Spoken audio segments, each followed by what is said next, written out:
Aku dikunci oleh suami dan ibu mertua di kamar ketika sakit parah. Mereka pikir aku akan mati dalam 3 hari dan mereka akan menguasai seluruh hartaku. Tapi siapa sangka, 3 hari kemudian semua berubah. Sebelum kita mulai lebih lanjut, yuk, tekan tombol suka, serta tombol subscribe agar tidak ketinggalan kisah menarik lainnya. Dan jangan lupa absen asal kota Bapak Ibu di kolom komentar.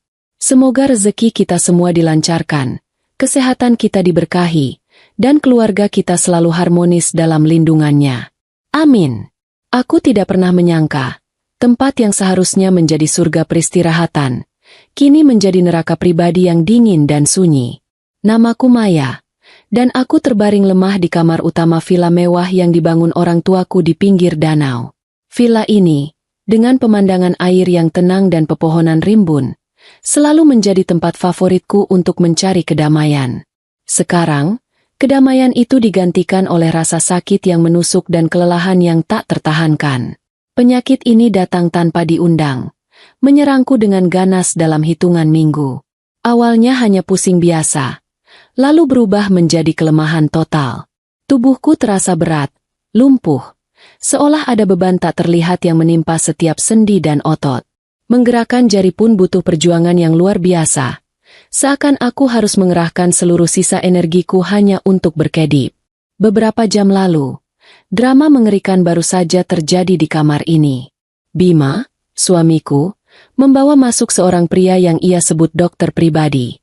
Dokter itu asing, tidak pernah aku lihat sebelumnya, dan tatapannya dingin, hampir tidak ada empati.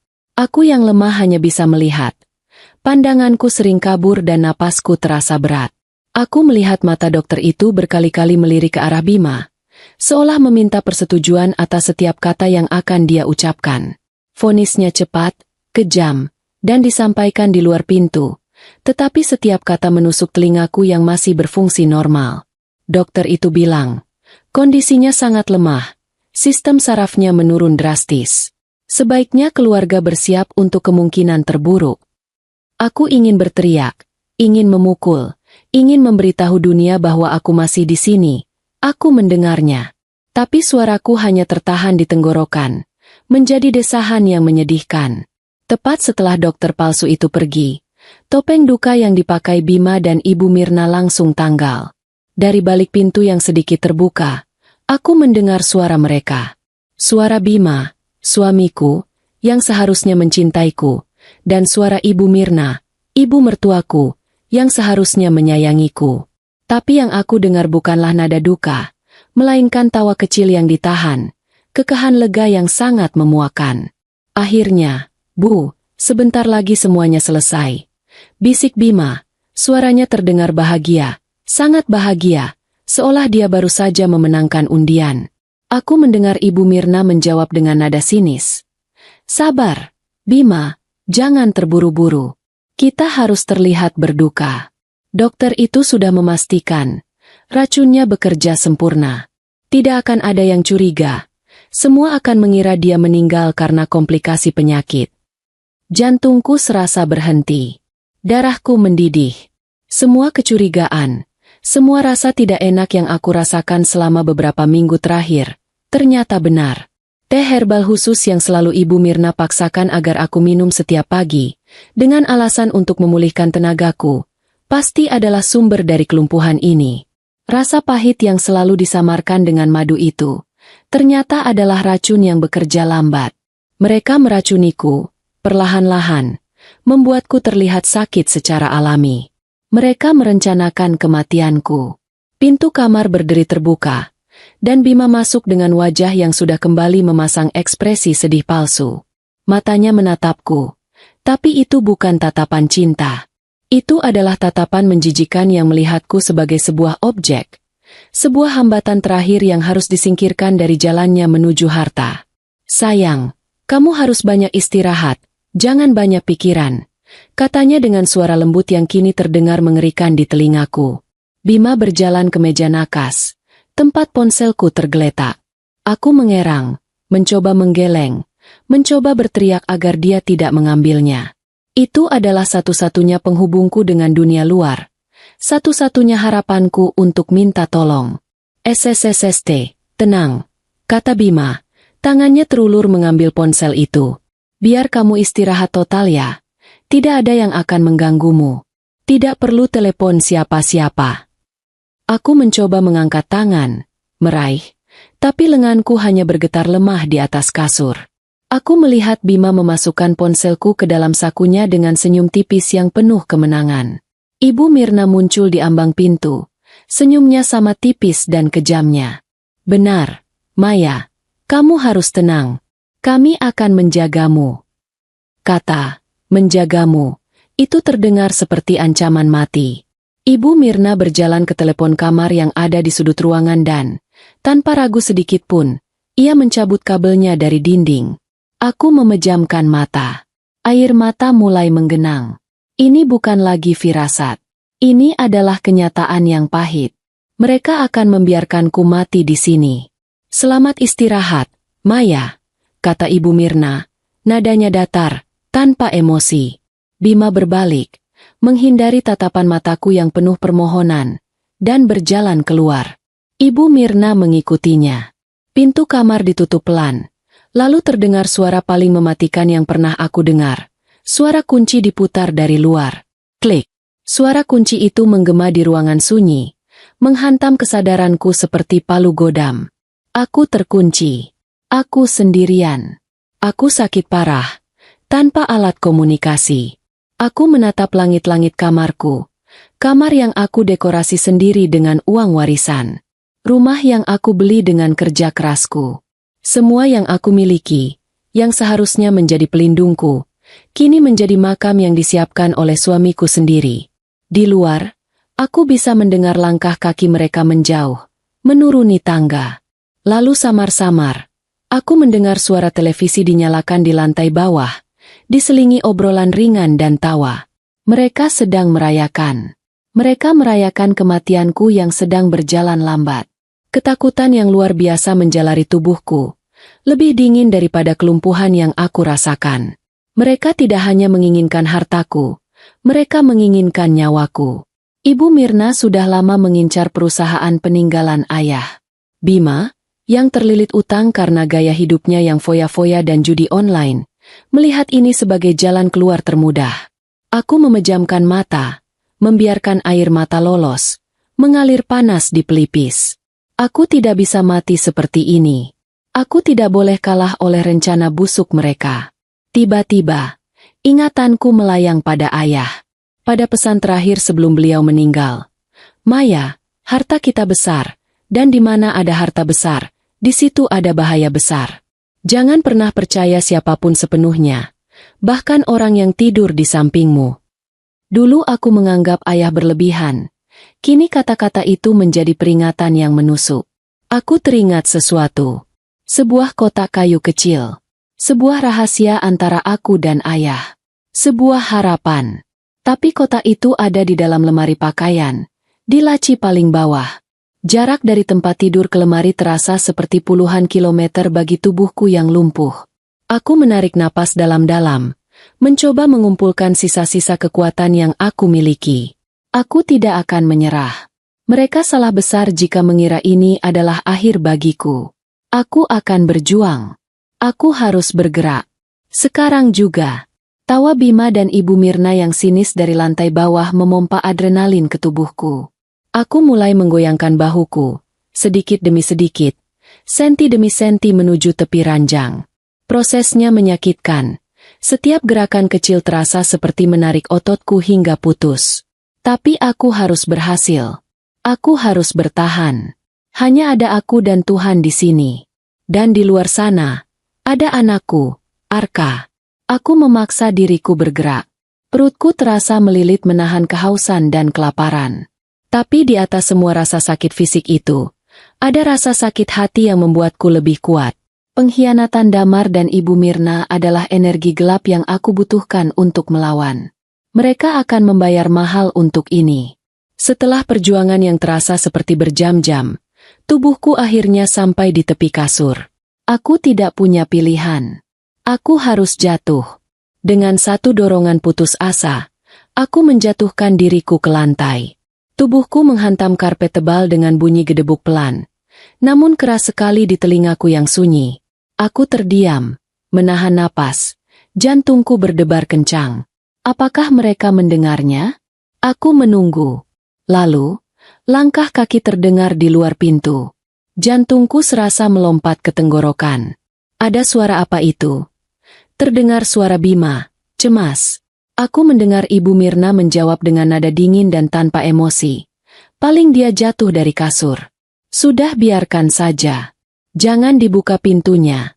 Bima, kita harus patuhi rencana 3 hari. Lebih cepat dia dehidrasi. Lebih baik. Langkah kaki itu menjauh. Aku menghela napas lega bercampur amarah yang membara. Jadi, mereka memberiku waktu 3 hari. Besok pagi, mereka akan datang untuk melihat jasadku. Aku tidak punya banyak waktu. Rasa sakit akibat jatuh tidak lagi aku hiraukan. Tujuanku adalah lemari pakaian besar di seberang ruangan. Jaraknya sekitar 5 meter. 5 meter itu adalah medan perang bagiku. Aku mulai merangkak. Bukan merangkak normal, tetapi menyeret tubuhku, menggunakan siku dan lututku yang nyaris tak bisa digerakkan. Lantai karpet yang lembut kini terasa seperti amplas kasar yang menggesek kulit. Setiap tarikan napas terasa perih. Keringat membasahi dahiku. Aku memfokuskan pandanganku pada gagang lemari yang berkilauan di bawah cahaya rembulan yang samar-samar menembus celah gorden tebal. Aku teringat lagi pada ayah. Ayahku adalah seorang pengusaha yang teliti dan selalu bersiap untuk skenario terburuk. Harta yang terlihat, rumah ini, perusahaan ini, itu hanya umpan. Maya, kata ayah dulu. Harta sesungguhnya dijaga oleh seseorang. Kotak itu akan membawamu padanya. Dia adalah orang kepercayaanku yang paling rahasia. Kata-kata itu memompa semangat ke tubuhku yang lemah. Aku merangkak lebih cepat, mengabaikan rasa sakit yang membakar di lengan dan kakiku. Setelah perjuangan yang terasa seperti selamanya, tanganku akhirnya menyentuh permukaan kayu yang dingin dari lemari pakaian. Aku berhasil. Tantangan berikutnya menanti. Laci paling bawah. Aku bersandar pada lemari, mencoba menarik gagang laci dengan jemariku yang kaku. Gagal. Jemariku tidak punya kekuatan. Aku tidak menangis. Aku terlalu marah untuk menangis. Aku mengubah posisi, membaringkan tubuhku telentang. Aku menyangkutkan kedua kakiku yang lemas ke gagang laci. Lalu, dengan menggunakan seluruh berat badanku dan sisa kekuatan otot perutku, aku menarik tubuhku ke belakang. Laci itu bergeser sedikit. Aku melakukannya lagi, dan lagi. Akhirnya, laci itu terbuka dengan suara decitan pelan. Di dalamnya, di balik tumpukan kain, ada kotak kayu berukir yang aku cari. Tanganku gemetar hebat saat meraihnya. Aku menarik kotak itu keluar dan meletakkannya di dadaku. Membuka kotak itu lebih mudah. Kuncinya hanya sebuah slot kecil. Mataku langsung tertuju pada isi kotak. Pertama, sebuah ponsel satelit model lama, tebal, dan berat. Kedua, sebuah botol kaca kecil berisi cairan bening, disegel rapat dengan lilin. Ketiga, secari kertas yang dilaminasi. Aku meraih kertas itu terlebih dahulu. Hanya ada satu nama dan satu rangkaian nomor telepon. Di bawahnya ada tulisan tangan ayahku. Jika kamu dalam bahaya besar, minum cairan ini, lalu hubungi nomor ini. Jangan percaya siapapun lagi. Cairan ini. Ayahku yang selalu paranoid akan diracun oleh pesaing bisnisnya, pasti sudah menyiapkan penawar ini. Aku tidak ragu. Dengan gigi dan jemariku yang gemetar, aku merobek segel lilin dan membuka tutup botol. Baunya menyengat, tapi aku tidak peduli. Aku menenggak seluruh isinya dalam satu kali tegukan. Rasanya seperti api membakar tenggorokanku, turun ke perutku. Tubuhku langsung bereaksi. Perutku mual hebat, kepalaku pusing berputar. Aku kejang ringan di lantai, menahan erangan agar tidak terdengar keluar. Ini adalah proses detoksifikasi yang menyakitkan. Racun di tubuhku sedang dilawan. Aku memejamkan mata, membiarkan obat itu bekerja, memfokuskan pikiranku untuk bertahan. Beberapa menit kemudian, rasa mual itu mereda. Aku masih lumpuh, tapi kabut di otakku terasa sedikit terangkat. Aku merasakan sensasi baru, Rasa geli samar di ujung jari tangan dan kakiku. Itu berhasil. Penawarnya bekerja. Sekarang, bagian kedua. Aku meraih ponsel satelit. Benda itu terasa berat di tanganku yang lemah. Aku menekan tombol daya. Layar monokrom itu menyala dengan cahaya hijau redup. Jantungku berdebar. 1 bar sinyal, dan 1 bar baterai. Baterainya hampir habis. Aku harus cepat. Dengan jari telunjukku yang masih kaku dan gemetar, aku menekan satu persatu angka di kertas itu. Setiap tekanan tombol terasa seperti mengangkat beban berat. Selesai. Aku menekan tombol panggil. Aku menempelkan ponsel itu ke telingaku. Sini. Lalu aku mendengarnya. Bunyi dering. 1 kali, 2 kali, 3 kali. Jantungku berdebar sangat kencang. Ayolah, angkat. Siapapun. Tepat saat aku hampir putus asa, dering itu berhenti. Terdengar suara klik. Lalu suara berat, tenang, dan penuh otoritas menjawab dari seberang. Aku sudah menunggu panggilan ini, Maya. Suara itu terdengar begitu nyata, begitu berwibawa. Air mata yang sejak tadi aku tahan, kini tumpah. Bukan air mata ketakutan, melainkan air mata kelegaan yang luar biasa. Suara berat dan tenang di seberang saluran itu adalah suara pamanku, Sastra. Ia adalah orang kepercayaan ayah, sang penjaga yang selama ini aku kira hanyalah mitos. Paman, bisikku. Suaraku serak dan pecah karena dehidrasi dan sisa-sisa kelumpuhan di tenggorokan. Aku Maya. Paman, tolong aku. Kata-kata itu keluar dengan susah payah. Aku tahu baterai ponsel satelit ini sudah berkedip merah. Aku tahu siapa kamu. Maya, aku tahu di mana kamu berada. Jawab Paman Sastra. Ketenangannya menular, menghentikan getaran panik di dadaku. Aku sudah mengawasi villa itu sejak ayahmu meninggal. Ayahmu sudah menyiapkan protokol ini. Dia curiga rekan bisnis atau bahkan suamimu akan mencoba mengambil alih aset. Tapi dia tidak menyangka Bima dan ibunya akan bertindak sejauh ini. Aku memaksakan kata-kataku keluar lagi. Mereka meracuniku. Paman. Ibu Mirna dengan teh herbalnya. Mereka pikir aku lumpuh total. Mereka mengunciku. Menunggu aku mati. Mereka bilang besok pagi. Aku tidak sanggup melanjutkan. Terdengar helaan napas berat dari Paman Sastra di seberang sana. Bukan helaan kaget, melainkan helaan seseorang yang dugaannya baru saja terkonfirmasi. Mereka lebih kejam dari yang aku bayangkan. Katanya, nadanya berubah dingin. Maya, dengarkan aku baik-baik. Kamu sudah meminum penawarnya? Bagus. Itu penawar kuat. Dalam beberapa jam ke depan, kekuatanmu akan pulih perlahan. Tapi ini bagian yang paling penting. Kamu tidak boleh menunjukkannya. Kamu mengerti? Kamu harus tetap berpura-pura lumpuh. Tetap berpura-pura sekarat. Aku mengerutkan kening. Rasa perih di tenggorokanku sedikit mereda. Digantikan sensasi hangat dari penawar yang mulai bekerja. Kenapa, Paman? Kenapa tidak datang sekarang? Dobrak pintunya. Protesku dalam hati. Tidak bisa, jawab Paman Sastra tegas. Jika kami mendobrak sekarang, mereka akan panik. Mereka akan berdalih kamu sakit parah. Mereka akan menghancurkan sisa racun. Kita tidak akan memberi mereka celah. Kita akan menangkap mereka saat mereka merasa paling menang. Kita akan menjebak mereka dengan keserakahan mereka sendiri. Rencana itu dingin, penuh perhitungan, dan brilian. Aku mengerti. Ini bukan hanya tentang menyelamatkan nyawaku. Ini tentang keadilan yang harus ditegakkan dengan bukti yang kuat. Mereka berencana menemukanmu besok pagi. Mengira kamu sudah tidak bernyawa, lanjut Paman Sastra. Kita akan biarkan mereka menjalankan skenario itu. Tapi saat mereka membuka pintu, tim kami sudah ada di sana, menunggu di kamar sebelah. Apa yang harus aku lakukan? Bisikku. Berpura-pura. Jika kamu merasa sedikit lebih kuat, gunakan kekuatan itu untuk menyembunyikan semua barang bukti, kotak kayu, ponsel satelit ini, dan botol penawar yang sudah kosong. Setelah itu, kamu harus kembali ke posisi yang terlihat wajar, seperti orang yang jatuh dari ranjang. Jangan bersuara, Jangan bergerak. Apapun yang terjadi, bertahanlah beberapa jam lagi. Demi ayahmu dan demi dirimu sendiri. Tepat saat Paman Sastra selesai berbicara, layar ponsel satelit itu berkedip sekali lagi, lalu mati total. Baterainya habis. Sambungan terputus.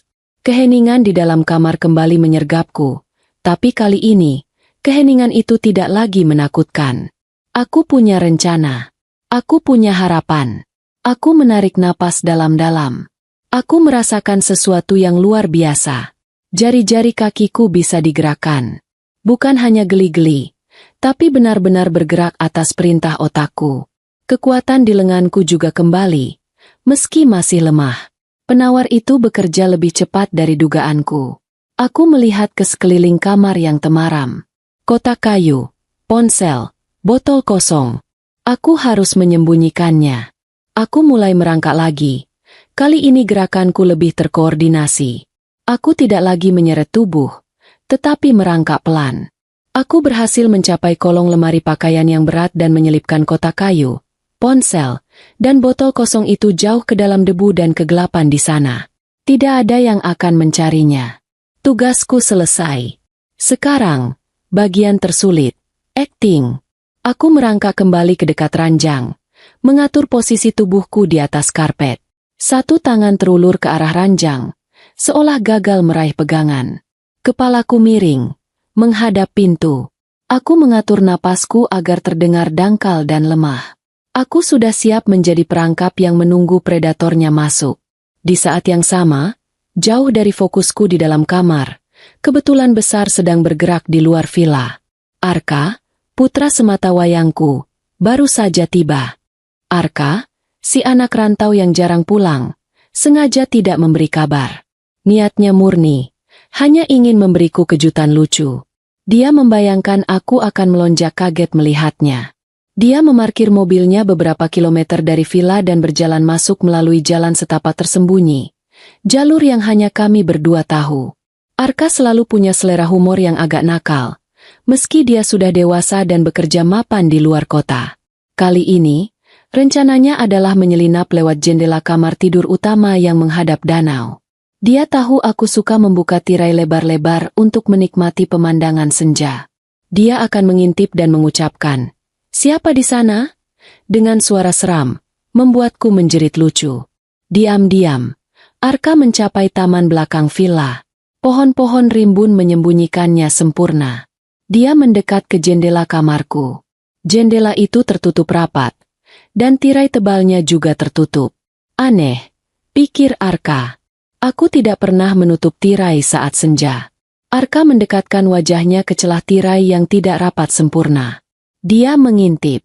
Seketika, senyum jahil di wajahnya hilang. Ia tidak melihat aku duduk santai membaca buku. Ia melihat kekacauan yang mengerikan. Di lantai, tergeletak sosok seorang wanita. Itu aku. Wajahku pucat pasi, terbaring dalam posisi yang sangat tidak wajar, miring ke arah pintu. Arka bisa melihat air mataku yang sudah mengering di pelipis. Kamar itu gelap, pengap, dan sunyi.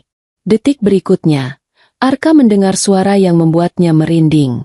Itu adalah suara Bima dan Ibu Mirna dari lantai bawah, terdengar samar-samar. Mereka tertawa. Lalu Bima berkata, "Sudah 3 hari, Bu. Besok pagi, kita bisa tenang dan jual villa ini. Jangan buru-buru, Bima. Setelah dia mati, kita harus pura-pura berduka dulu. Tapi yang pasti, perusahaan itu akan jadi milik kita." Timpal Ibu Mirna dengan nada girang yang menjijikan. Arka membeku di tempatnya. Otaknya berusaha mencerna pemandangan dan percakapan yang mustahil itu. Ibunya sakit, terbaring di lantai, dan suaminya sendiri merayakan kematiannya. Jendela kamar ibunya terkunci dari dalam, dan pintu terkunci dari luar. Ini bukan sakit biasa.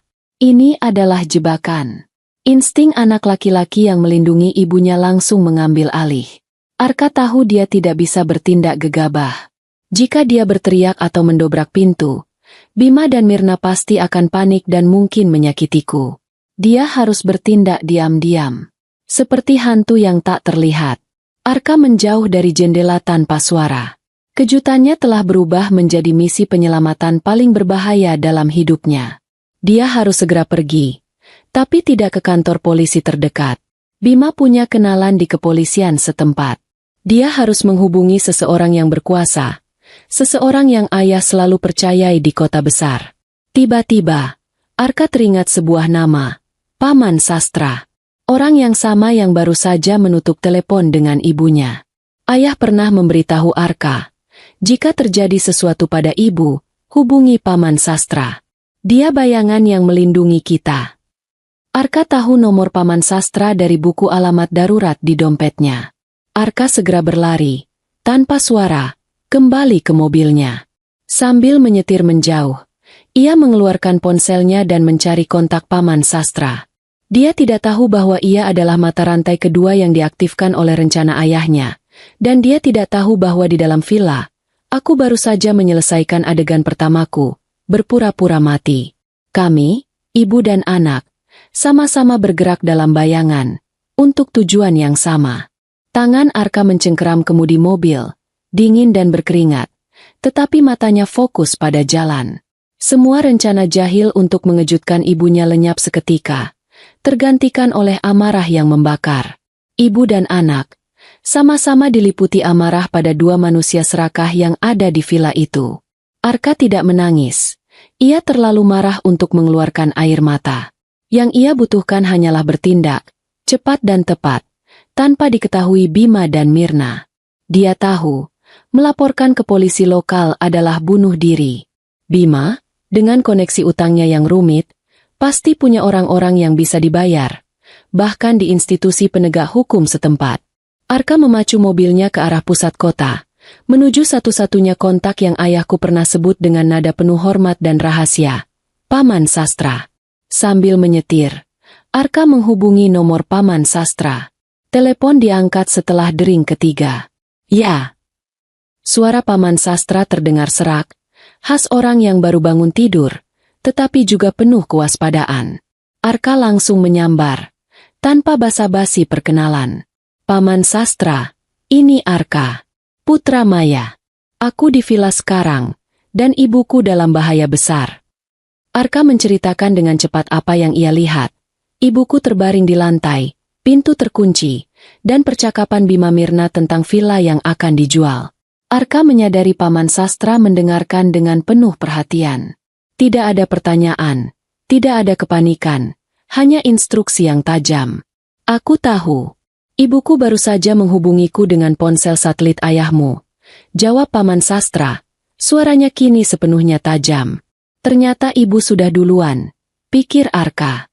Ada rasa lega, ibunya masih berjuang, tetapi juga rasa khawatir yang semakin besar karena kini ia tahu betapa dekat ibuku dengan maut.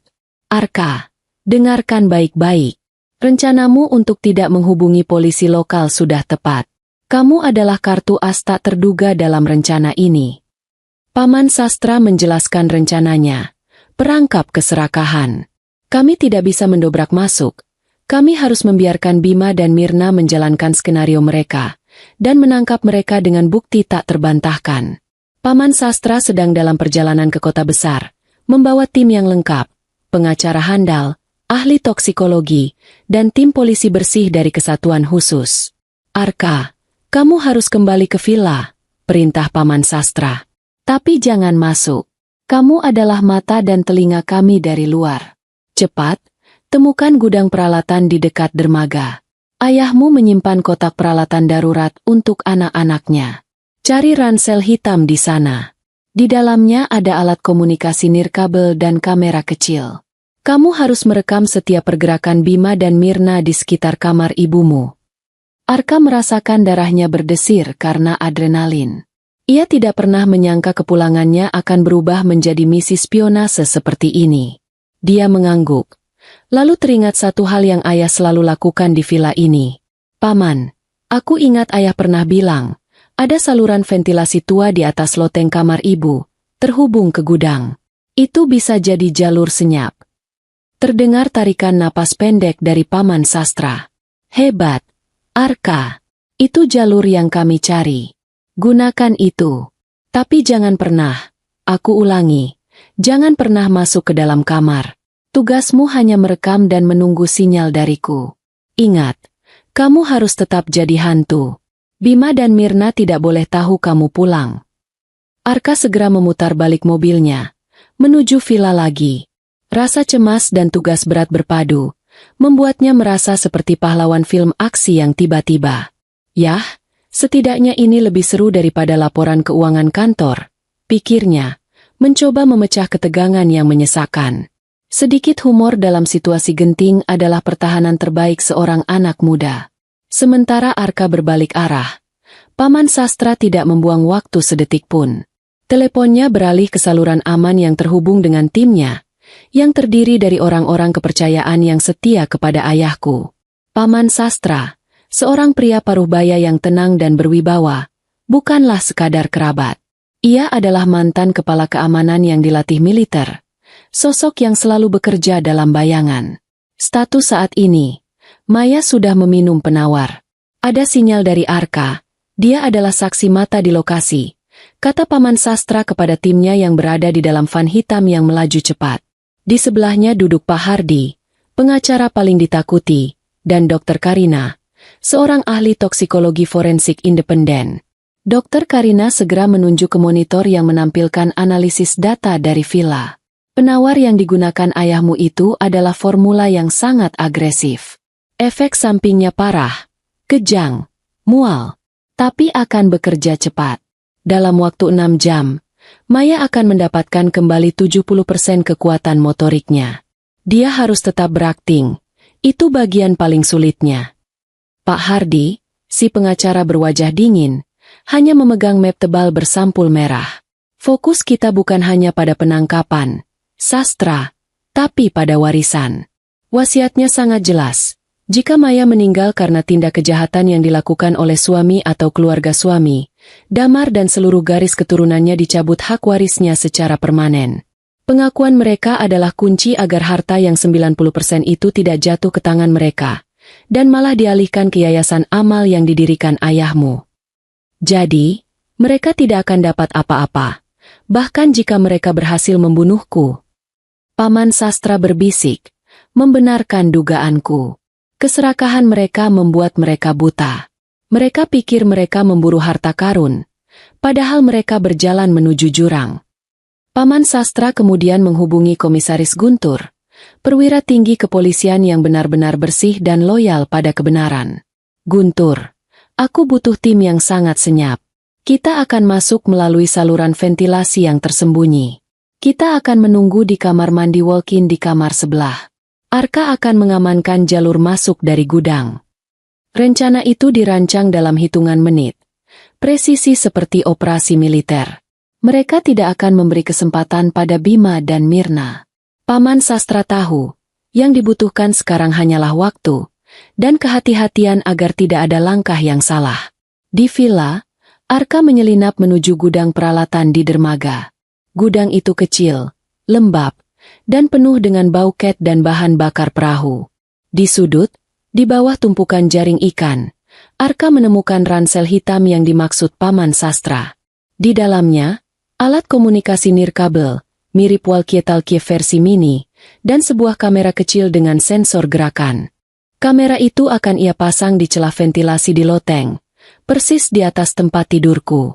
Itu adalah jalur udara yang dibangun ayahku untuk sirkulasi kamar, yang hanya bisa diakses dari loteng.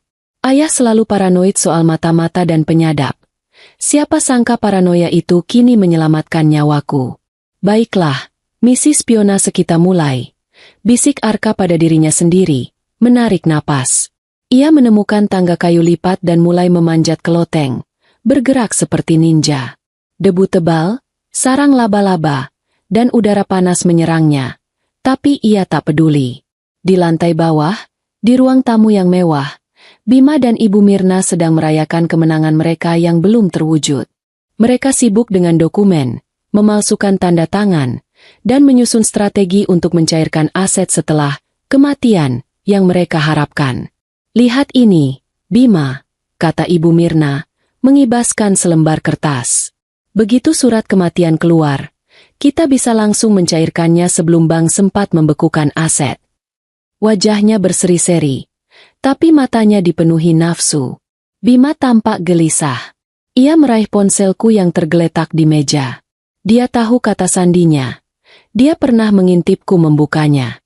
Dia membuka riwayat pencarian internetku. Matanya terbelalak. Ibu, celaka. Lihat ini. Dia curiga. Dia mencari gejala keracunan herbal. Ibu mertua membenciku. Cara kerja racun pelan. Ibu Mirna merebut ponsel itu, membacanya, lalu tertawa pelan. Tawa yang kering dan mengerikan. Bodoh. Kamu panik karena hal sekecil ini? Justru ini bagus. Bima, jika polisi menemukannya, kita bisa bilang dia depresi berat karena penyakitnya. Dia menjadi paranoid. Menuduh kita yang bukan-bukan. Kita bisa bilang dia mungkin bunuh diri karena putus asa. Jauh lebih baik. Tidak ada yang akan curiga pada kita yang sudah merawatnya dengan sabar. Logika kejam Ibu Mirna menenangkan Bima. Dia bersandar di sofa, menuang segelas air putih untuk dirinya sendiri. Jantungnya masih berdebar, tapi rasa serakah jauh lebih kuat daripada ketakutan. Saat Ibu Mirna sibuk menelepon kerabat jauh, berpura-pura menangis histeris tentang kondisiku yang kritis, Bima menyelinap ke balkon. Dia menelepon nomor lain. Halo, Luna sayang. Bisiknya pelan. Luna, kekasih gelapnya. Dengar, besok semuanya akan selesai seperti yang aku bilang. Dia akan pergi. Setelah itu, semua harta ini jadi milik kita. Kita bisa pergi dari sini, jauh dari ibuku yang cerewet itu. Arka, yang kini sudah berada di loteng, di atas saluran ventilasi, mendengar percakapan ini. Wajahnya mengeras. Bukan hanya pembunuh, tapi juga pengkhianat. Di bawah sana, Ibu Mirna, yang baru saja menutup teleponnya, mendengar setiap kata yang diucapkan putranya. Dia mendengar rencana Bima untuk kabur bersamanya. Ibu Mirna berdiri dalam bayangan ruang tamu. Wajahnya mengeras, tapi kemudian sebuah senyum tipis yang mematikan tersungging di bibirnya. Dia tidak marah. Dia hanya merasa geli. Bima berpikir dia pintar. Padahal Ibu Mirna sudah merencanakan pengkhianatan ini sejak lama. Begitu perusahaan jatuh ke tangannya, dia akan memastikan Bima dan Luna tidak akan pernah menikmati sepeser pun. Mereka adalah sepasang ular yang saling menunggu kesempatan untuk mematuk. Dan di atas, di dalam kegelapan loteng yang berdebu, Arka sedang merekam seluruh drama ini. Bukti yang lebih kuat dari yang Paman Sastra harapkan. Arka mengaktifkan kamera, memastikannya menangkap sudut pintu kamar yang terkunci dan balkon tempat Bima berbicara. Dia berbisik ke alat komunikasi nirkabelnya. Paman Sastra, aku di loteng. Saluran ventilasi aman. Rekaman sedang berjalan. Mereka sedang merencanakan pengkhianatan ganda. Paman Sastra menjawab dari dalam van hitam yang kini mulai mendekati area villa. Bagus. Arka, kamu penyelamat ganda. Komisaris Guntur dan tim sedang berjalan di jalur setapak. Kita akan masuk dari pintu belakang dalam 30 menit. Tetap di sana. Jangan bergerak. Dan satu lagi, selamat datang kembali. Nak, ayahmu pasti bangga. Air mata Arka menetes, bukan karena sedih, tapi terharu oleh rasa bangga yang tidak disangka-sangka. Sambil menyeka matanya, ia bersiap untuk sesi rekam panjang, bertahan di loteng panas penuh debu demi ibunya. Di dalam kamar, aku kini bukan lagi mayat, melainkan perwujudan kesabaran dan kemarahan yang kudus. Aku berbaring kaku di lantai karpet yang dingin, menahan gejolak yang luar biasa di dalam tubuhku. Penawar racun ayahku bekerja dengan cara yang brutal. Rasanya tidak seperti disembuhkan, melainkan seperti dibakar dari dalam keluar. Dimulai dari sensasi geli yang menyakitkan di ujung jari tangan dan kaki, seolah ribuan jarum menusuk-nusuk serentak. Lalu, rasa geli itu menjalar menjadi kram otot yang hebat di betis dan lenganku. Tubuhku sempat kejang ringan beberapa kali, dan aku harus menggigit bibirku hingga berdarah agar tidak mengeluarkan erangan yang bisa didengar dari luar. Aku tahu, ini adalah tanda yang sangat baik, tanda kehidupan kembali. Saraf-sarafku yang tadinya tertidur oleh racun kini dipaksa bangun. Kelumpuhan itu perlahan mencair. Kabut di otakku lenyap total, digantikan kejernihan yang tajam dan dingin. Aku bisa menggerakkan kakiku, menekuk lututku, dan mengepalkan tangan. Aku bisa bergerak, merangkak, bahkan mungkin berdiri. Tapi aku tidak boleh melakukannya. Aku harus ingat pesan Paman Sastra, berpura-pura. Rasa sakit fisik itu tidak ada apa-apanya dibandingkan rasa sakit di hatiku yang disebabkan oleh pengkhianatan berlapis.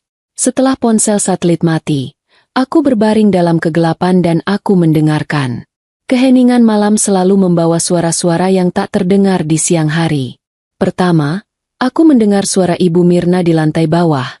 Suaranya diubah menjadi sedih dan penuh isak tangis palsu. "Iya, Tante, kondisinya kritis sekali. Dokter sudah angkat tangan, tolong doakan saja yang terbaik untuk Maya, ya."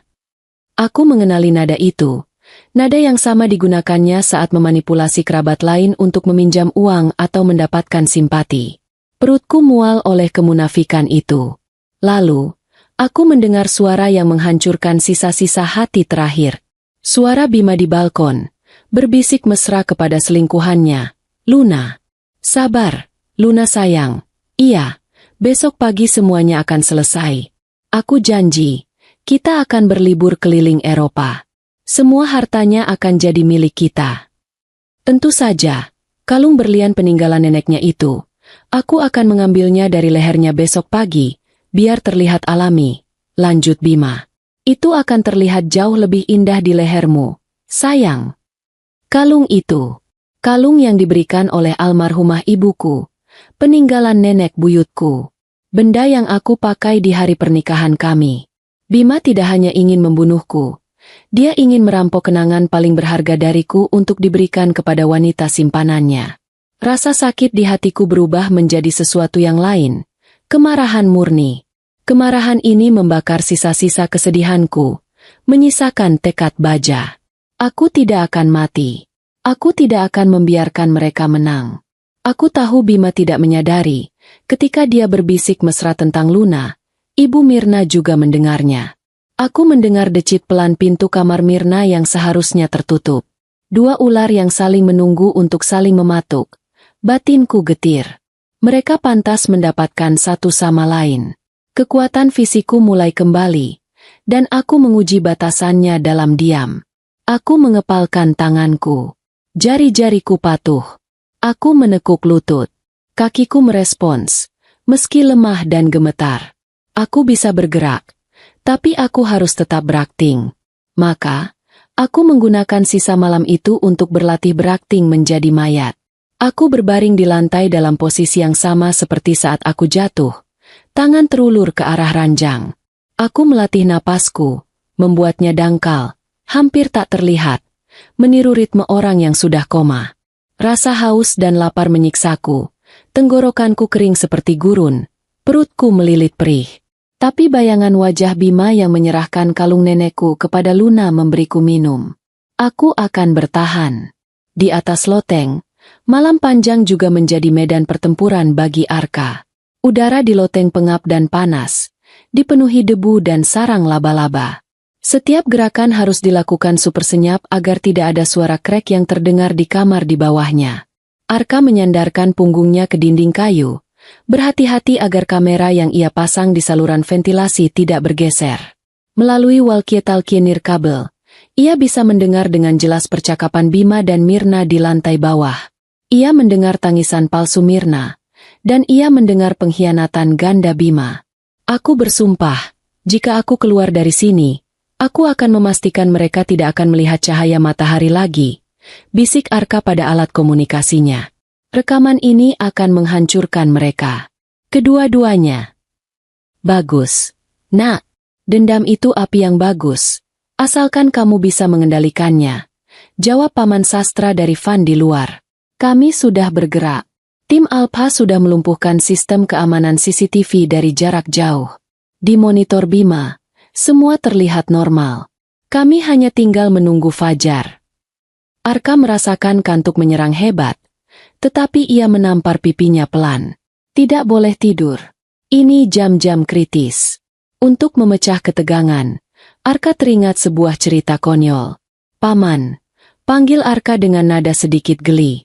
Dulu, ayah pernah memberiku hukuman karena aku menyelinap masuk ke kamar ibu lewat jendela ini. Dia memaksaku menghitung semua sarang laba-laba di loteng ini. Aku berani bertaruh. Ayah sengaja membuat jalur rahasia ini hanya agar dia punya alasan memberiku tugas menghitung laba-laba saat aku nakal. Terdengar tawa kecil dan kering dari Paman Sastra. Tepat. Ayahmu itu memang punya selera humor yang aneh dalam hal keamanan. Dia tidak pernah membuang kesempatan untuk memberi pelajaran moral. Anggap saja sekarang kamu sedang menyelesaikan hitunganmu yang tertunda, Arka. Jeda humor singkat itu berhasil. Arka menarik napas dalam-dalam, mengendurkan bahunya. Ia kembali fokus pada tugasnya. Ia mengintip ke bawah melalui celah ventilasi. Aku masih terbaring kaku, tidak bergerak. Tapi Arka tahu, di bawah lapisan pura-pura mati itu, ibunya sedang berjuang. Waktu merayap lambat. Arka melihat secercah cahaya abu-abu pertama menyusup dari atap loteng. Pagi akan segera tiba. Ia mendengar suara aktivitas dari kamar Ibu Mirna di lantai bawah. Suara alarm, air keran. Lalu langkah kaki Mirna menuju kamar Bima. Bima, bangun. Suara Ibu Mirna terdengar jelas dan penuh antisipasi. Sudah pagi. Waktunya kita berduka. Jantung Arka berdebar kencang. Inilah saatnya. Ia menempelkan alat komunikasinya ke telinga, sementara jari-jarinya siap merekam setiap detik adegan yang akan terjadi. Paman Sastra, mereka sudah bangun. Mereka bergerak ke arah pintu kamar ibu. Bisik Arka, suaranya tegang. Aku tahu. Nak, kami di posisi. Ingat, tetap jadi hantu. Jangan bergerak sampai kamu mendengar perintah. Perangkap sudah siap. Umpan ada di dalam, dan para predatornya kini berjalan lurus ke arahnya. Jawab Paman Sastra. Nada suaranya dingin dan penuh perhitungan, seperti baja. Langit di luar kamar yang tertutup gorden tebal telah berubah dari hitam pekat menjadi biru kelam. Fajar telah menyingsing, membawa serta hari perhitungan yang ditunggu-tunggu oleh semua pihak. Aku berbaring kaku, merasakan dinginnya lantai. Seluruh indraku menajam. Di lantai bawah, di dalam kegelapan pengap loteng, dan di luar villa yang sunyi, semua orang bersiap. Di luar pintu kamarku, keheningan terasa berat, syarat dengan antisipasi yang mencekik. Aku bisa mendengar napas Bima dan Ibu Mirna yang tertahan. Ibu Mirna berdiri tegak, jubah tidurnya yang mahal terpasang rapi. Wajahnya telah ia atur sedemikian rupa memancarkan kesedihan yang terkendali. Sebuah topeng yang pasti sudah ia latih di depan cermin. Di sampingnya, Bima berdiri gelisah, wajahnya pucat. Bukan karena duka, melainkan karena campuran kegirangan, rasa takut ketahuan, dan rasa mual yang samar membayangkan apa yang akan mereka temukan di dalam. Sudah siap? Desis Ibu Mirna pelan. Suaranya seperti ular di pagi yang dingin. 3 hari tanpa air dengan kondisi seperti itu. Mustahil dia bertahan. Sekarang, ingat rencananya. Kamu yang buka pintunya. Kamu yang harus terdengar hancur saat melihatnya. Kamu harus jatuh berlutut. Menangis. Mengerti? Bima mengangguk kaku. Pikirannya melayang sesaat kepada Luna, kebebasan, uang, liburan keliling Eropa. Semua itu hanya terhalang oleh satu pintu kayu di depannya. Dia merogoh sakunya, mengeluarkan kunci kamarku. Besi itu terasa dingin di telapak tangannya yang berkeringat. Cepat, Bima. Jangan seperti pengecut, tegur Ibu Mirna, tersengat oleh penghinaan ibunya. Bima memasukkan kunci ke lubang kunci. Suara logam bertemu logam terdengar sangat keras di lorong yang sunyi. Dia memutarnya. Klik. Suara baut kunci yang terbuka terdengar seperti vonis mati. Bima mendorong pintu itu perlahan. Pintu berderit pelan, membuka celah ke dalam kegelapan kamarku. Udara pengap dan sedikit asam langsung menerpa wajah mereka. Bau orang sakit yang terkurung. Ibu Mirna menutup hidungnya sedikit dengan sapu tangan. Ekspresi jijik melintas sesaat di wajahnya sebelum ia menggantinya lagi dengan ekspresi duka. Maya, sayang? Panggil Bima. Suaranya ia buat bergetar. Dia mendorong pintu lebih lebar. Kamar itu remang-remang. Gorden tebal masih tertutup rapat. hanya menyisakan sedikit cahaya fajar yang menyusup. Mata mereka butuh beberapa detik untuk menyesuaikan diri. Lalu, mereka melihatnya. Di lantai, di antara ranjang dan lemari pakaian, tergeletak sosokku. Aku tidak bergerak. Posisiku persis seperti yang didengar Bima 2 hari lalu saat aku jatuh. Tubuhku miring, satu tangan terulur ke arah ranjang, seolah berusaha meraih pegangan namun gagal. Aku masih mengenakan pakaian rumah yang sama. Wajahku pucat pasi dalam keremangan. Aku tampak rapuh, kecil, dan mati. Kelegaan yang luar biasa membanjiri Bima. Selesai. Semuanya benar-benar sudah selesai. Rencana ibunya berhasil sempurna. Ya Tuhan, bisik Bima. Kali ini getaran di suaranya lebih nyata. Bukan duka, melainkan kegirangan tak terkendali. Ibu Mirna mengikutinya dari belakang. Matanya liar memindai ruangan. Dia melihat gelas air kosong di nakas. Kabel telepon yang masih tercabut sempurna. Tidak ada jejak perlawanan. Semuanya berjalan sesuai naskah. Dia berjalan mendekati sosokku. Tatapannya dingin dan penuh perhitungan. Dia ingin memastikan sendiri. Bima, cek dia. Perintah Ibu Mirna pelan. Pastikan dia sudah dingin. Ini adalah bisnis. Bima berjongkok di samping tubuhku. Ada bagian kecil dari dirinya yang merasa ngeri untuk menyentuh apa yang telah ia lakukan. Tetapi rasa serakah lebih mendominasi. Dia tidak bergerak. Bu. Sentuh dia. Pastikan dia sudah dingin. Desis Ibu Mirna, tidak sabar. Dia harus yakin 100% sebelum dia memulai panggilan telepon histerisnya. Bima mengulurkan tangannya yang gemetar. Dia melihat wajahku. Mataku terpejam sempurna. Bibirku sedikit terbuka, kering dan pecah-pecah. Aku terlihat damai, yang entah kenapa membuat Bima semakin marah. Aku seharusnya terlihat menderita. Maya. Panggilnya lagi, lebih pelan. Jari telunjuknya terulur, bergerak dalam gerakan lambat yang menyiksa menuju ke bahuku. Dia hanya perlu satu sentuhan. Satu sentuhan untuk mengkonfirmasi kemenangannya. Satu sentuhan untuk memulai hidup barunya dengan uang warisanku. Ibu Mirna menahan napas di belakangnya. Di luar, seekor burung berkicau, menandakan pagi telah tiba. Jari Bima hanya berjarak 1 sentimeter dari bahuku. Dia bisa merasakan dingin yang terpancar dari tubuhku. Inilah akhir dari Maya. Inilah awal dari kejayaan mereka. Tepat saat ujung jari Bima yang gemetar menyentuh kain di bahuku, 2 hal terjadi secara bersamaan. Hal pertama, tubuh yang seharusnya kaku dan dingin itu bergerak. Tidak, tubuhku tidak bergerak. Mata yang seharusnya terpejam selamanya itu tiba-tiba terbuka. Mataku terbelalak, menatap lurus ke mata suamiku. Bima tidak berteriak. Dia menjerit. Jeritan tertahan yang penuh kengerian murni, seolah jiwanya ditarik paksa keluar dari tubuhnya. Dia terhuyung mundur, jatuh terduduk di lantai. Kedua tangannya terangkat di depan wajahnya, berusaha menghalau pemandangan itu. Tidak, tidak. Hal kedua, pada saat yang bersamaan, lampu kamar yang tadinya mati tiba-tiba menyala benderang. Klik! Cahaya terang dari lampu gantung kristal di langit-langit membanjiri ruangan, menyilaukan mata Bima dan Ibu Mirna yang sudah terbiasa gelap. Jeritan Bima akhirnya pecah. Hantu! Ibu! Dia hantu! Ibu Mirna membeku di tempat. Matanya melotot. Pupilnya mengecil karena cahaya yang tiba-tiba. Dia tidak melihat hantu. Dia melihat sesuatu yang jauh lebih menakutkan. Aku, dengan gerakan yang pelan namun pasti, mendorong tubuhku. Wanita yang seharusnya lumpuh dan mati itu kini duduk bersila di lantai. Wajahku pucat, bibirku kering, tapi mataku menyala-nyala dengan kemarahan yang dingin. Aku hidup, aku sadar, dan aku sedang menatap mereka. Selamat pagi, Ibu Mirna, Bima. Sapa sebuah suara berat yang tenang. Bima dan Ibu Mirna berputar panik ke arah sumber suara. Jantung Ibu Mirna serasa berhenti berdetak.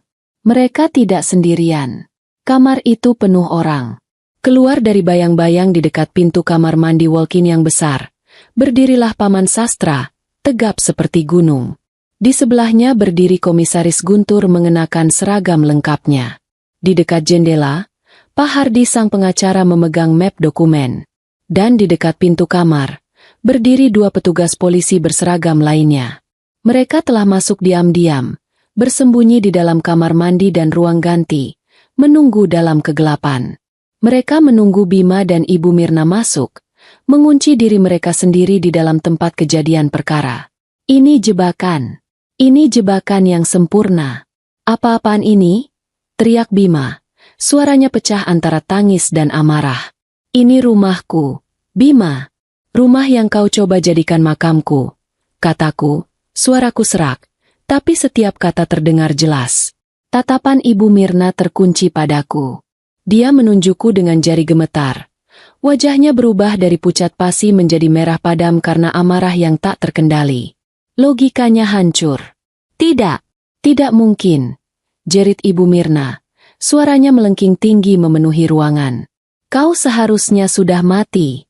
Kami. Kau tidak mungkin hidup. Racunnya. Keheningan total menyergap ruangan itu.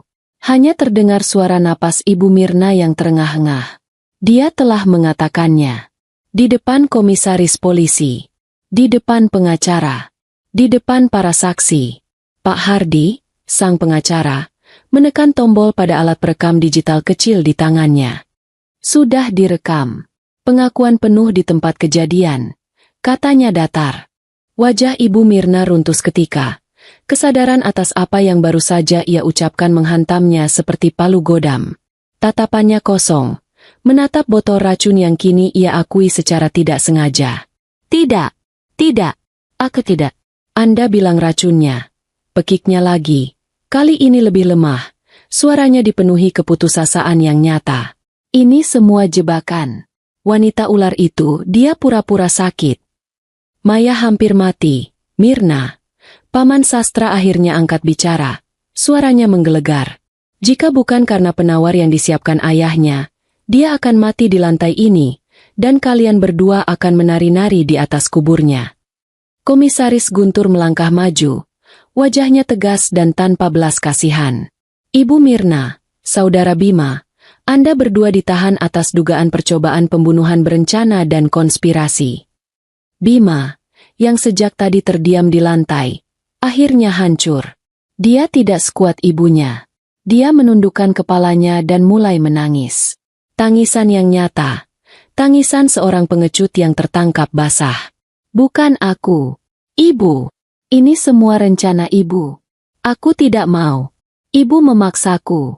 Luna, aku hanya ingin bayar utang. Diam, anak bodoh. Bentak Ibu Mirna, menampar putranya sendiri. Amarahnya meledak bukan karena tertangkap, melainkan karena pengkhianatan Bima yang menyebut nama Luna. Cukup, kata Komisaris Guntur tegas. Dia memberi isyarat kepada Dokter Karina, ahli toksikologi. Dokter Karina melangkah maju, membawa sebuah kantong barang bukti yang disegel. Kami juga ingin tahu tentang racun ini, kata Dokter Karina, menunjuk ke arah Ibu Mirna. Ini adalah botol kaca kecil yang kami temukan di tempat sampah Anda tadi malam, Ibu Mirna. Dan ini adalah sisa teh herbal yang Anda buatkan untuk Maya. Analisis awal kami menunjukkan keduanya mengandung ekstrak tanaman pelumpuh dalam dosis tinggi. Sangat cocok dengan gejala yang dideskripsikan. Semua warna hilang dari wajah Ibu Mirna. Dia gemetar hebat, menatap botol itu, lalu ke polisi. Semua jalur pelarian telah dipotong. Petugas polisi maju, mengeluarkan borgol. Saat logam dingin itu menyentuh pergelangan tangan Ibu Mirna, histerianya meledak. Dia meronta, menjerit, dan mengumpat. Bima hanya pasrah. Tubuhnya lemah seperti boneka kain saat diborgol. Aku melihat semua itu dari lantai. Aku melihat suamiku dan ibu mertuaku, 2 orang yang paling aku percayai, kini digiring keluar dari kamarku sebagai penjahat. Aku tidak merasa menang. Aku hanya merasa bebas. Tepat ketika kedua penjahat itu digiring ke pintu, Paman Sastra memberi isyarat kecil ke arah loteng. Terdengar suara gesekan pelan dari atas langit-langit. Lalu tangga lipat diturunkan dari lubang ventilasi.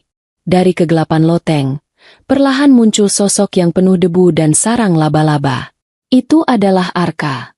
Wajahnya kuyu karena kurang tidur dan tegang, tapi matanya bersinar lega saat melihatku duduk di lantai. "Ibu!"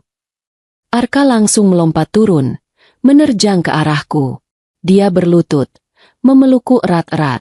Pelukan itu hangat, nyata, dan penuh cinta yang selama ini aku rindukan. "Ibu baik-baik saja?" Aku lihat semuanya di jendela.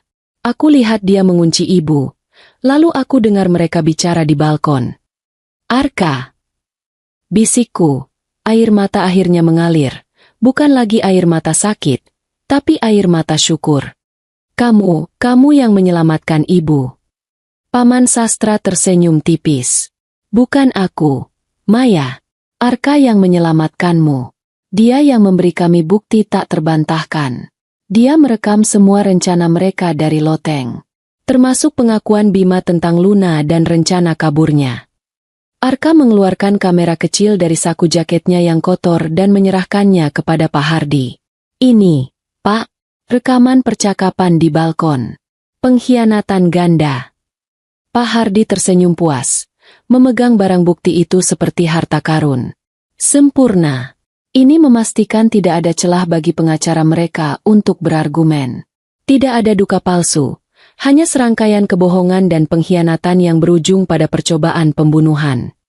Bima, yang baru saja diborgol di lorong, mendengar nama Luna dan kata, "pengkhianatan ganda." Dia menoleh. Matanya nanar melihat Arka. Bima tidak pernah tahu Arka pulang. Dia tidak pernah tahu ada kamera di loteng. Wajahnya yang sudah pucat semakin memutih. Dia melihat Arka, lalu melihat Ibu Mirna yang sedang ditarik paksa menuruni tangga. Mereka bukan hanya kalah olehku, mereka dikalahkan oleh keserakahan mereka sendiri dan oleh anak yang mereka abaikan. Paman Sastra berlutut di sampingku, meletakkan selimut hangat di bahuku yang gemetar. "Sudah berakhir, Maya. Sudah selesai." Aku mengangguk, menyandarkan kepala ke bahu Arka yang berdebu. Kehadiran putraku, yang menyelinap pulang untuk mengerjaiku tetapi justru menyelamatkanku, adalah keajaiban yang lebih besar daripada penawar racun ayah. Setelah Bima dan Ibu Mirna digiring pergi, villa itu terasa sunyi senyap. Keheningan yang ditinggalkan terasa lebih berat daripada kebisingan sebelumnya. Dokter Karina dengan sigap menuntunku ke sofa besar di ruang tamu. "Duduk di sini, Maya. Anda harus minum ini," katanya lembut, menyodorkan sebotol air mineral dan beberapa tablet elektrolit. "Penawar itu sudah bekerja, tapi tubuh Anda mengalami dehidrasi parah. Kita harus memulihkan cairan Anda perlahan." Aku meminum air itu dalam tegukan kecil. Rasa air segar yang mengalir di tenggorokanku yang kering adalah sensasi paling nikmat yang pernah aku rasakan. Paman Sastra berdiri di dekat jendela, menatap keluar, tempat mobil polisi terakhir baru saja menghilang. Bagaimana Paman tahu harus datang?" bisikku. "Ayahmu, Maya. Semua ini karena ayahmu. Dia mungkin terlihat seperti pengusaha biasa, tapi dia orang yang sangat teliti, dan terus terang, sedikit paranoid."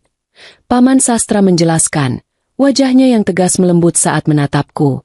Paman Sastra menjelaskan bagaimana timnya memantau Bima sejak lama. Mereka tahu Bima terlilit utang judi. Mereka tahu tentang pemecatan dokter keluarga. Mereka tahu tentang dokter gadungan yang dibawa masuk. Kecurigaan kami memuncak 3 minggu lalu. Saat itulah kami tahu mereka merencanakan sesuatu yang jahat. Kami sudah terlambat 1 hari saat mereka memberimu dosis pertama yang membuatmu kolaps. Kami tidak bisa mendobrak. Kami harus menunggu panggilanmu. Sinyal darurat dari kota ayahmu. Arka menyela. Wajahnya masih penuh debu tapi matanya berbinar.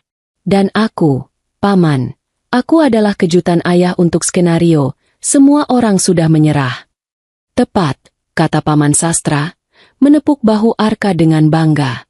"Ayahmu selalu punya rencana cadangan dalam rencana cadangan." "Ada satu hal lagi yang harus aku ketahui." Pak Hardi, sang pengacara berwajah dingin, duduk di seberangku, membuka koper kulitnya, dan mengeluarkan sebuah map tebal bersampul biru tua. Itu adalah saat untuk mengungkapkan kartu as yang paling menghancurkan bagi Bima dan Ibu Mirna. Di hadapanku kini tergeletak surat wasiat asli ayahku. Dokumen yang belum pernah dilihat Bima atau Ibu Mirna. Mereka hanya melihat puncak gunung es, tergila-gila pada harta yang terlihat. Villa ini, perusahaan lokal, dan beberapa rekening bank domestik. Mereka mengira mereka akan menguasai semua kekayaan ayah begitu aku meninggal. Mereka salah besar. Pak Hardy, sang pengacara, menatapku dengan serius. Mereka hanya melihat sekitar 10% dari total kekayaan ayahmu, Maya. Itu sengaja dibuat sebagai umpan.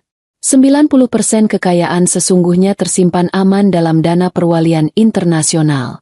Dana ini hanya bisa diakses olehmu, Maya, dan hanya olehmu, selama kamu hidup. Aku mendengarkan dengan napas tertahan. Otakku mulai memproses betapa piciknya rencana ayahku, dan betapa bodohnya Bima dan Ibu Mirna. Ayahku memang seorang ahli strategi. Lalu, Pak Hardy membacakan klausul yang paling menghancurkan. Klausul keamanan yang disiapkan ayahku untuk skenario terburuk.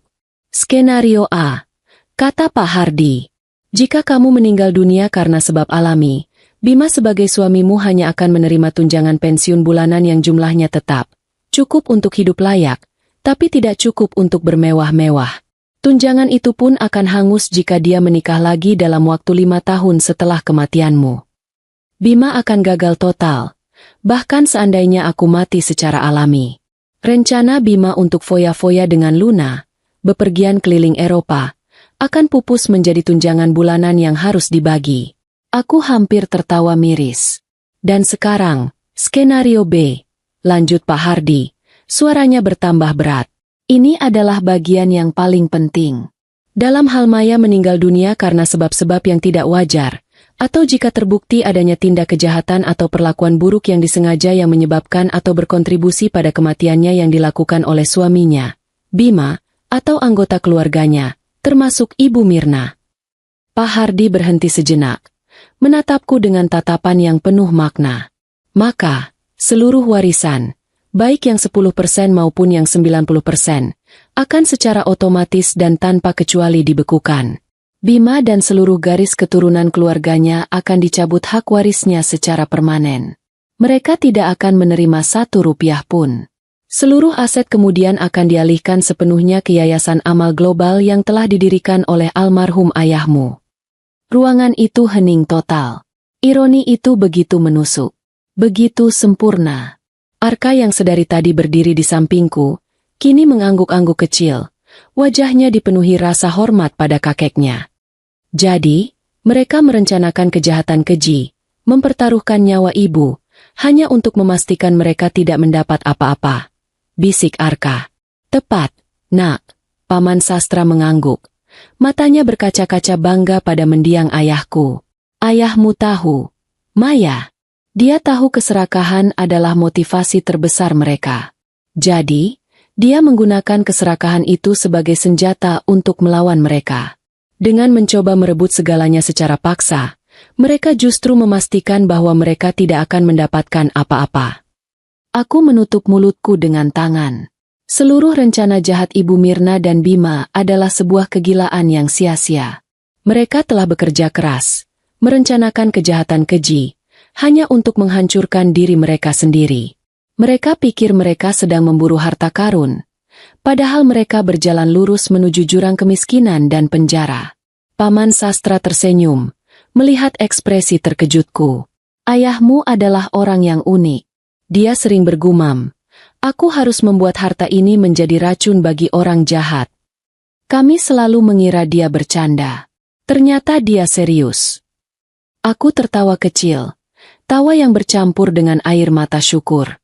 Ayahku telah merencanakan keselamatanku dari balik kubur.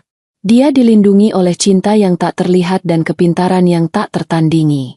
Aku menatap foto ayahku yang tersenyum di dinding seberang. Terima kasih, Ayah, bisikku. Misteri warisan itu kini terungkap. Itu bukanlah tentang uang. Itu adalah tentang cinta abadi seorang ayah, dan keyakinannya bahwa kebaikan harus menang. Tiba-tiba, Arka menguap lebar, membuat suara nguh yang sangat panjang.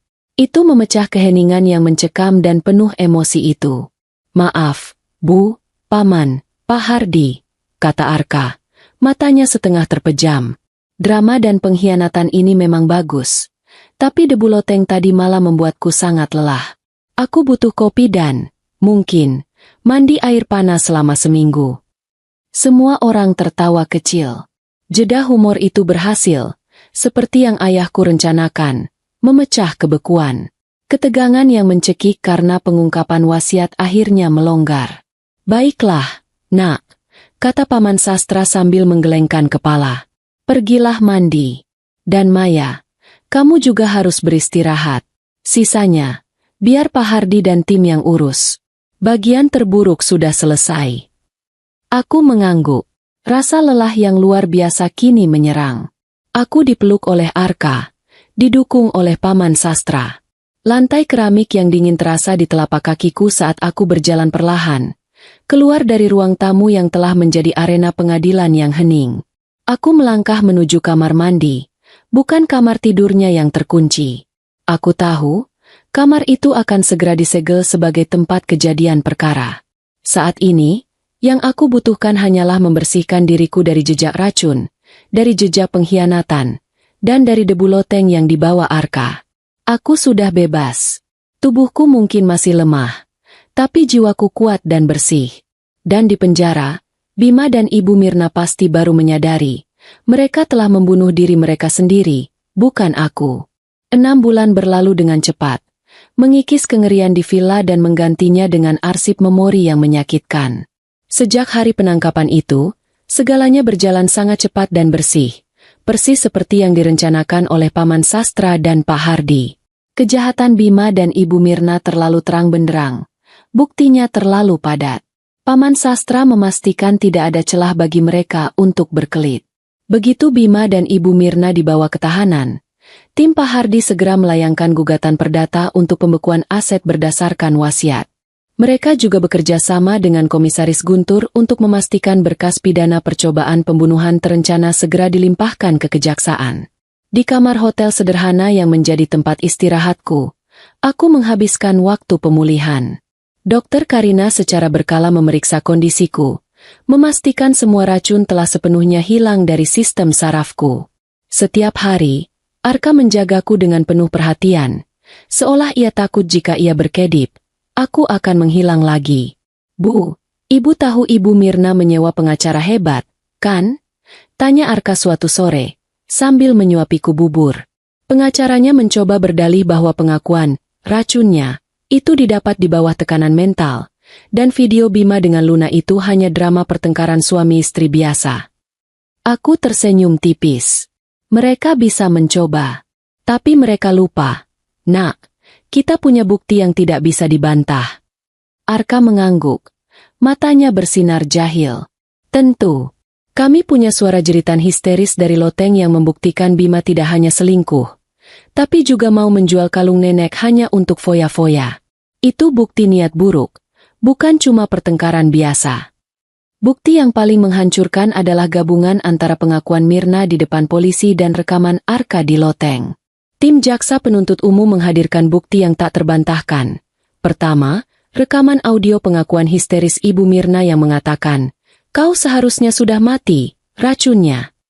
Suara itu menggelegar di ruang sidang saat persidangan dimulai, membuat semua orang berdiri.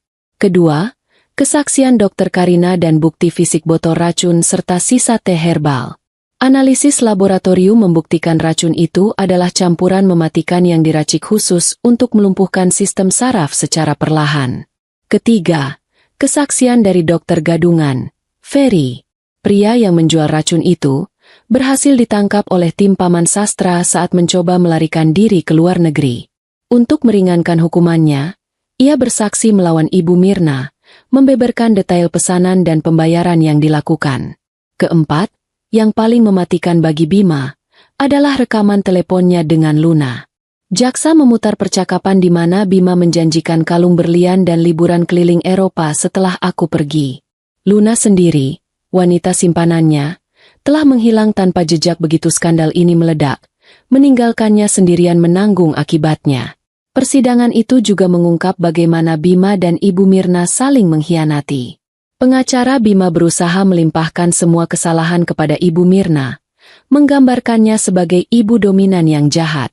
Sebaliknya, pengacara Ibu Mirna menggambarkan Bima sebagai penjudi putus asa yang akan melakukan apa saja demi uang, termasuk memanipulasi ibunya sendiri. Taktik saling menyalahkan itu hanya membuat hakim dan juri semakin muak. Sementara proses hukum berjalan, Bima dan Ibu Mirna merasakan bayangan karma yang cepat menghimpit.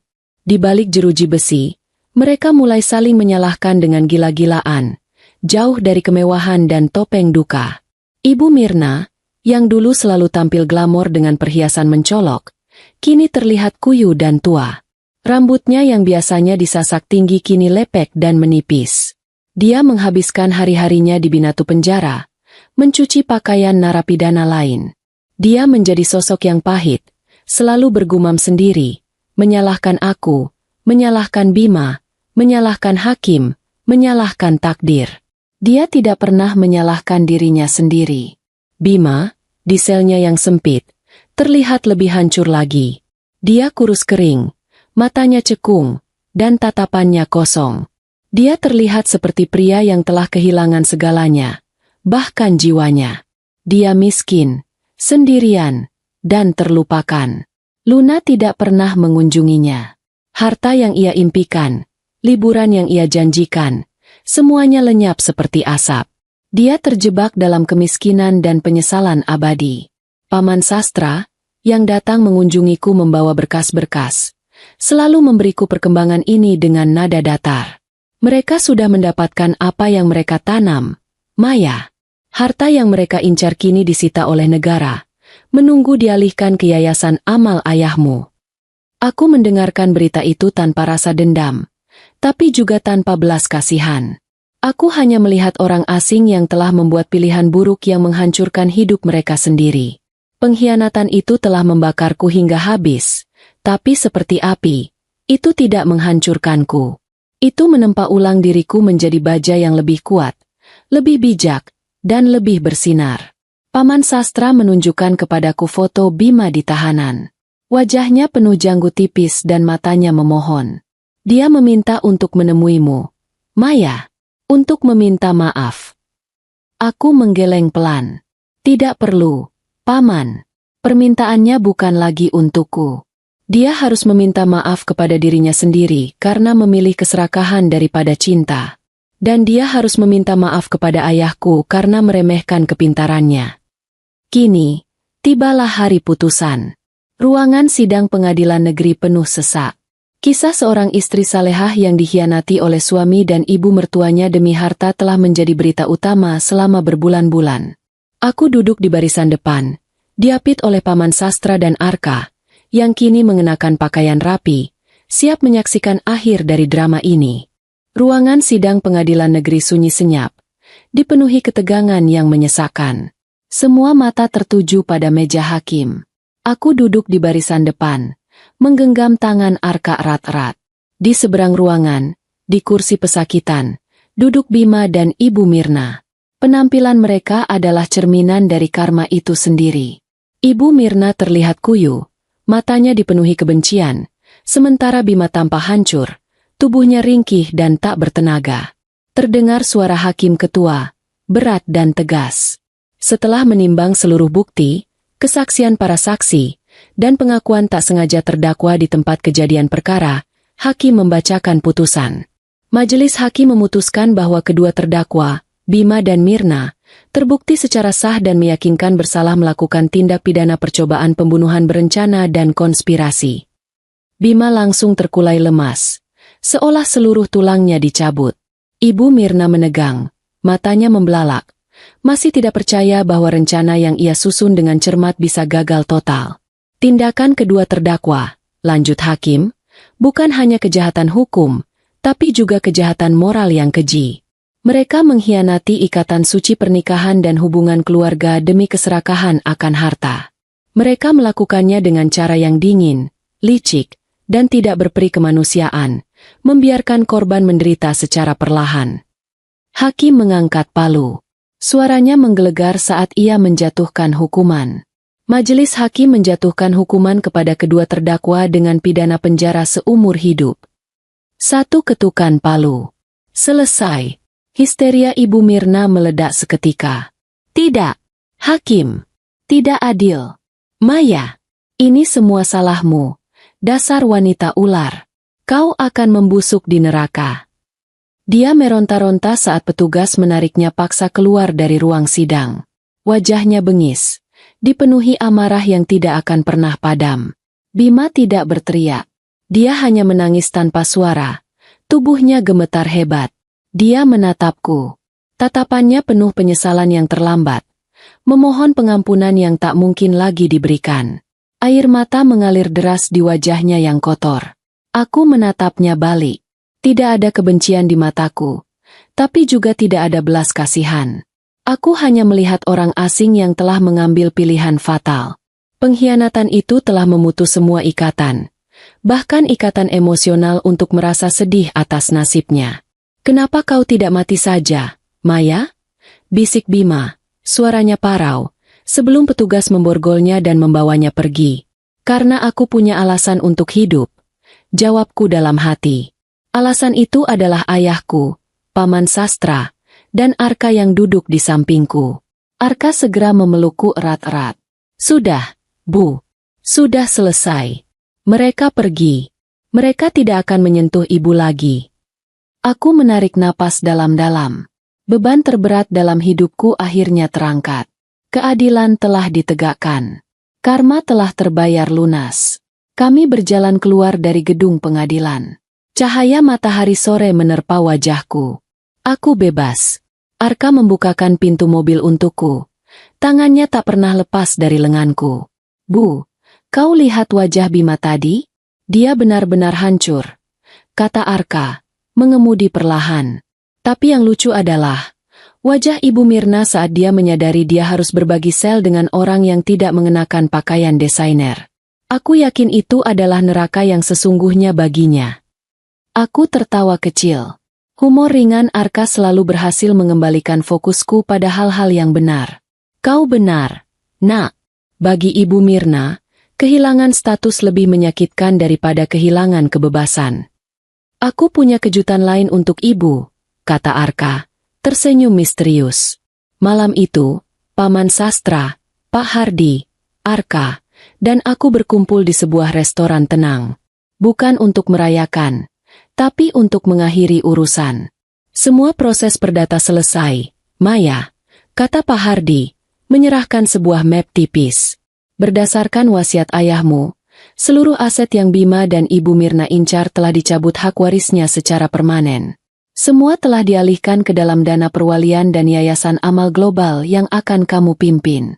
Villa di danau itu telah terjual. Uangnya masuk ke yayasan. Aku mengangguk. Aku tidak ingin villa itu lagi.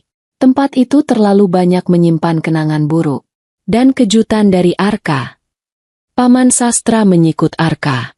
Arka mengeluarkan sebuah kotak kecil berbalut bludru biru. Aku pergi ke tukang emas langganan ayah. Kalung berlian peninggalan nenek, yang Bima janji akan dia berikan kepada wanita itu. Aku ambil dari ruang barang bukti. Sudah dibersihkan. Aku yakin ibu harus memakainya.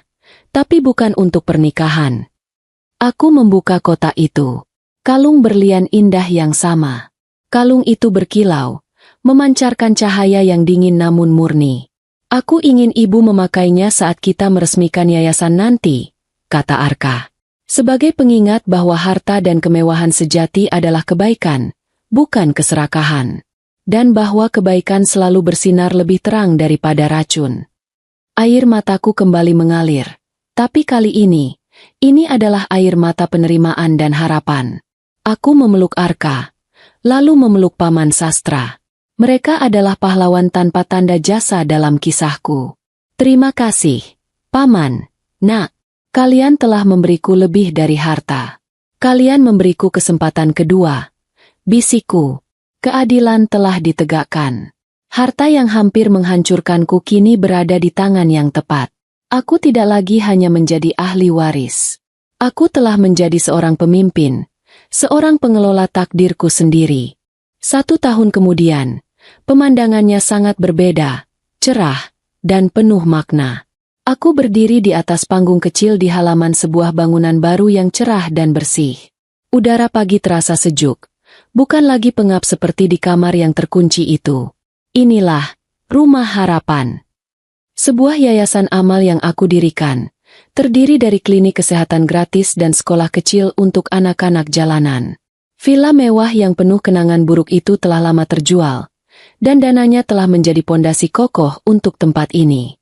Aku kini tinggal di rumah yang lebih sederhana, jauh dari danau terpencil, tetapi jauh lebih damai dan ramai oleh tawa anak-anak. Aku telah mengambil alih kendali penuh atas dana perwalian 90% peninggalan ayahku, bersama Paman Sastra sebagai penasihat utamaku. Aku tidak lagi hanya menjadi ahli waris. Aku telah menjadi seorang pemimpin. Kekayaan yang hampir menghancurkanku kini disalurkan menjadi sesuatu yang bermanfaat bagi ribuan orang. Di leherku, melingkar kalung berlian peninggalan nenek. Kalung itu bersinar di bawah cahaya matahari, bukan sebagai simbol kemewahan, tetapi sebagai pengingat abadi akan kebaikan yang harus menang melawan keserakahan. Aku mengenakan gamis dan hijab berwarna biru muda yang tenang, senyumku tulus. Di sampingku, Arka berdiri tegak, mengenakan kemeja rapi. Dia kini menjadi manajer operasional yayasan, meninggalkan pekerjaan lamanya di kota besar. Matanya penuh semangat, selalu siaga. Dia sesekali berbisik, "Bu, ini ada anak yang ingin bertanya tentang robot mainan yang kau janjikan." Mengingatkanku untuk selalu menyeimbangkan pekerjaan besar dengan kebahagiaan kecil. Aku mulai berpidato. Suaraku kini penuh percaya diri, ditempa oleh penderitaan. "Rumah harapan ini," kataku, melihat ke arah anak-anak yang duduk rapi di depanku, dibangun di atas keyakinan bahwa setiap orang berhak atas kesempatan kedua. Bahwa dari kegelapan tergelap sekalipun, cahaya bisa muncul. Saat aku berbicara, ingatanku melayang sejenak ke masa lalu, membandingkan betapa kontrasnya nasibku dengan nasib kedua orang yang pernah aku cintai. Di tempat lain, jauh di balik jeruji besi, karma berjalan tanpa henti, dingin, dan kejam. Ibu Mirna menghabiskan hari-harinya di Binatu penjara, mencuci pakaian narapidana lain. Dia yang terbiasa dengan pelayanan dan kemewahan kini harus berendam dalam air sabun kotor dan bau. Dia selalu menyendiri, sosok yang pahit, dihindari semua orang. Dia terus-menerus bergumam sendiri, mengumpat takdir, menyalahkan aku, menyalahkan Bima, menyalahkan hakim. Dia tidak pernah menyalahkan dirinya sendiri. Suatu hari, Paman Sastra memutuskan untuk mengunjungiku di yayasan. Setelah mengobrol sebentar mengenai perluasan klinik, Paman Sastra berbagi cerita tentang kunjungannya ke penjara beberapa minggu lalu. Ibu Mirna semakin terpuruk. "Maya," kata Paman Sastra, nadanya datar. Dia tidak bisa menerima kenyataan bahwa putranya sendiri, Bima, kini ditempatkan di sel yang terpisah, di blok isolasi khusus. Perpisahan itu adalah hukuman terberat baginya. Dia ingin terus mengendalikan Bima, bahkan di dalam penjara. Paman Sastra melanjutkan cerita tentang Bima. Bima menghabiskan waktunya menatap dinding kusam selnya yang sempit. Dia miskin, sendirian, dan terlupakan. Luna, kekasih gelapnya, tidak pernah muncul. Harta yang ia impikan lenyap seperti asap. Yang paling ironis, Bima kini bekerja di bengkel kerja penjara, memperbaiki perkakas dan alat sederhana. Dulu, ia menghabiskan uangnya untuk membeli mobil mewah dan gadget canggih yang selalu rusak karena kecerobohannya. Sekarang, ia harus bekerja keras dengan tangannya sendiri, menghasilkan upah yang hanya cukup untuk membeli sabun mandi murah. Paman Sastra tersenyum tipis. Dia terjebak dalam kemiskinan dan penyesalan abadi, neraka yang ia ciptakan sendiri. Dia kini menjadi orang yang paling dia benci, orang yang harus bekerja keras, tidak punya uang, dan tidak ada yang memanjakannya. "Apakah dia masih menyebut namaku?" tanyaku. "Ya," jawab Paman Sastra, "tapi bukan dengan amarah, dengan penyesalan." Dia hanya berkata, "Seandainya aku tidak mendengar ibu, seandainya aku tidak serakah, aku masih bisa melihat Maya meskipun tanpa harta besarnya itu." Aku menelan ludah. Itu adalah penyesalan yang terlambat.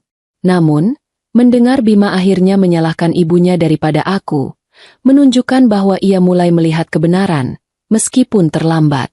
Aku mengakhiri pidatoku di Rumah Harapan di tengah tepuk tangan meriah. Anak-anak berlarian riang. Para sukarelawan tersenyum bahagia. Aku turun dari panggung. Arka sudah menungguku. Bu, hari ini adalah hari yang baik, kata Arka. Matanya penuh kehangatan. Sangat baik, nak, jawabku. Ayahmu pasti senang melihat yayasan ini, kan? Paman Sastra mendekat. Dia membenarkan kerah kemejanya. Ayahmu tidak hanya senang, Maya. Dia sangat bangga. Kamu telah membuktikan bahwa harta itu memang racun. Tapi kamu berhasil mengubah racun itu menjadi penawar bagi banyak orang. Paman Sastra kemudian menceritakan detail terakhir yang ia simpan. Setelah putusan pengadilan, Paman Sastra pernah menemui Bima di selnya. Paman Sastra menyerahkan sebuah surat. Itu adalah surat dariku. Bukan surat pengampunan, melainkan surat cerai. Aku tidak menulis surat kebencian, Paman, kataku. Aku hanya menuliskan kalimat. Aku memaafkanmu, Bima. Semoga kamu menemukan kedamaian yang sejati di balik jeruji besi. Kedamaian yang tidak bisa dibeli oleh harta. Paman Sastra melanjutkan. Bima membaca surat itu, lalu menangis terseduh-seduh. Itu adalah tangisan yang lebih dalam daripada tangisan di ruang sidang.